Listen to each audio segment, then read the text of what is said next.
قالوا ربنا الله ثم استقاموا تتنزل عليهم الملائكة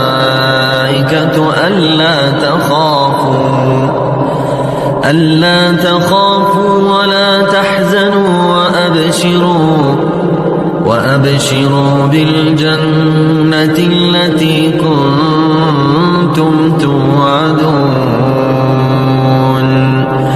نحن أولياؤكم في الحياة الدنيا وفي الآخرة ولكم فيها